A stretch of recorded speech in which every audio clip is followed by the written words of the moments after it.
All right, welcome to This Explainer. Today we are unpacking an absolutely fascinating paradox about modern wilderness travel. We're following this remarkable story of five guys, Dan, Michael, Paul, Jeff, and Bates, as they prep for a grueling six-day expedition into the Bob Marshall Wilderness up in Montana. We'll be diving deep into how they strategize for this beast of a journey and what actually happens when the hyper-calculated world of modern logistics smashes headfirst into millions of acres of raw, untamed land. Okay, let's just kick things off with this quote because it perfectly nails the central paradox of our whole analysis. Think about it for a second. A person goes seeking uncertainty, then devotes months to eliminating as much uncertainty as possible. It's a massive contradiction, right? I mean, we crave the wild. We totally want to escape our managed, predictable little lives, yet we use extreme, almost obsessive preparation to face it. We pack spreadsheets, satellite weather data, and highly engineered gear just to survive a place that literally doesn't even care what century it is. And you've got to see how this anticipation manifests. It's amazing. To hype themselves up for the trip, these grown men essentially built an imaginary video game out of their journey. They imagine this top-down, Zelda-like survival game, assigning each other these high-octane, full-on, anime-style stats and loadouts to conquer the wilderness. You've got Dan, the lead beard guy, using Fasted Rage as his combat system. You have Michael needing rare mother root to resurrect fallen party members. And Jeff, he is apparently deploying Brazilian Jiu-Jitsu on grizzly bears. I mean, no way, right? It's absurd, it's hilarious, but it perfectly hits the nail on the head regarding how we adults often disguise deep anxiety and anticipation as complex gamified preparation. So moving right along, let's jump into Section 1, Gear, Stats, and Loadouts. Now, stepping out of the fantasy stats and into physical reality, this is where the agonizing debate over loadouts begins. Every single item chosen is a direct answer to a terrifying what-if scenario. Take Dan, for example. He had to choose between a 40-degree sleeping bag and a 10-degree Zenbivy quilt system.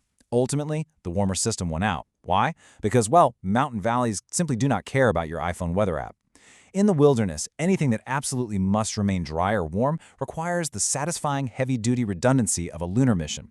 You just don't pack for the forecast, you pack for the mountain's mood swings. Every ounce is a heavily calculated choice. Shelter, medicine, sanitation, food preservation, and literal law enforcement against bears, it's all miniaturized to strap onto one man's back. It's like a 65-liter model of civilization. Dan is actually carrying a pharmacological cardioversion kit for potential heart issues right alongside a UV water purifier. But take a look at what's missing here. Cookware. There's just a single camp cup for the whole shebang. Every single object must justify being carried uphill, and let me tell you, complex cooking gear faces a very unsympathetic jury when your knees have already gone through 3 surgeries. 6. That is exactly how many days of survival they are packing for. 6 days of hauling this mobile command center over deadfall, through muddy switchbacks, and up exhausting mountain passes. It is a massive physical toll just to exist in a place where you're nothing more than a brief visitor. Which brings us to Section 2, Deep Lore of the Land. Now, you really cannot prepare for a landscape without understanding its history. So let's slow things down a bit, pull back the lens, and pan across the sweeping, profound lore of the land itself. We're going full historical documentary here.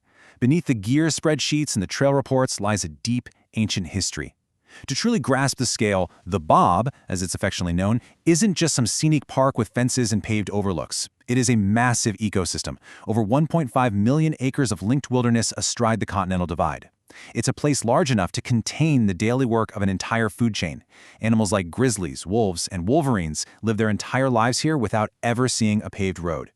It was named after Robert Marshall, a forester from the 1930s who firmly believed wild country should be protected not just for scenery, but for human freedom. And this is where the story gets genuinely magnificent. In deep time, ancient marine sediments were shoved upward to form the massive limestone escarpment known as the Chinese Wall. Then, glaciers acted like this impatient sculptor, carving out the valleys. Fast forward to 1665, this land was a vital travel corridor for indigenous peoples like the Blackfeet and Salish, and we can actually still see their history today in the bark-peeling scars on living ponderosa pines. From homesteaders in 1898 to devastating fires in 1910 that literally invented modern remote firefighting, all the way up to 1964 when Congress finally passed the Wilderness Act. So the crucial takeaway here is this. This land was never empty. The Wilderness Act didn't just freeze some pristine, untouched world. Instead, it prevented the land from being paved over, allowing us to still see the scars on the ancient trees and step inside those old 1930s Forest Service log cabins. The past isn't reconstructed in the Bob. You physically encounter it. All right, let's dive into Section 3, Rules of the Realm. Surviving in this living, breathing museum requires some incredibly strict adherence to wilderness manners. This is where all that theoretical prep turns into grueling physical discipline. Crossing a rushing river, for instance.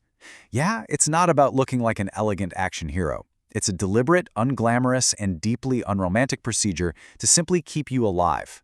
You scout a location, you change shoes, you deploy trekking poles, and critically, actually, this is absolutely crucial, you unclip your pack's hip belt. Why? So you can shed the weight if you actually go under. You face the current, you take small steps, you do not hop across damp boulders just because staying dry feels like a moral victory. And the etiquette? Yeah, it is equally rigid. Leave no trace isn't just a polite suggestion out here. It's survival. Literally every crumb or empty toothpaste tube is potential bear food. Dan uses a heavy bear keg just to avoid the nightly engineering project of hanging his food in the trees. Bear spray must be kept immediately accessible, never ever buried in a pack. Because look, you can't learn cardiology during a heart attack, and you sure can't dig for spray during a grizzly charge. Oh, and stepping off the trail to yield to a string of pack horses? That's just Western courtesy 101, rooted in the simple physics of recognizing which party can create the larger disaster. Finally, Section 4, Crossing the Boundary. After all the gear spreadsheets, all the anime video game stats, and absorbing the deep, sweeping history of the land, there comes a moment where they finally step off the road and onto the trail. Their ultimate emotional target for this trip is a place called the Basin. It's this wilderness crossroads where Danaher Creek, Camp Creek, and Basin Creek all meet. Dan literally spent weeks obsessively analyzing satellite images of this spot just to see if the ground was flat enough for a tent. It represents the hope for a pause, a place where the punishing urgency of the trail finally subsides and the mountains simply occupy every horizon. But getting there means carrying your life on your back. And when you have to physically carry every single contingency, you really start to ask yourself this profound question. Which fears deserve weight? Should you pack an extra battery, a puffy jacket, another cooking vessel? Every possible emergency justifies another object. But at a certain point, overpreparing actually becomes the emergency, and you find yourself hauling a literal retail distribution center over a mountain pass. That final packed bag is always a fragile truce with your own anxiety. And that leaves us with this final, truly beautiful realization.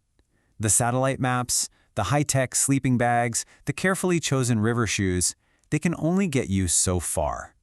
A tree might still block the path, a storm might roll in and completely ignore your forecast. You can prepare right up to the edge of the wilderness, but at some point you just have to step over that line, feel the weight on your shoulders, and walk. So my question to you is, what boundaries are you over-preparing for in your own life, and what might you discover if you finally just started walking?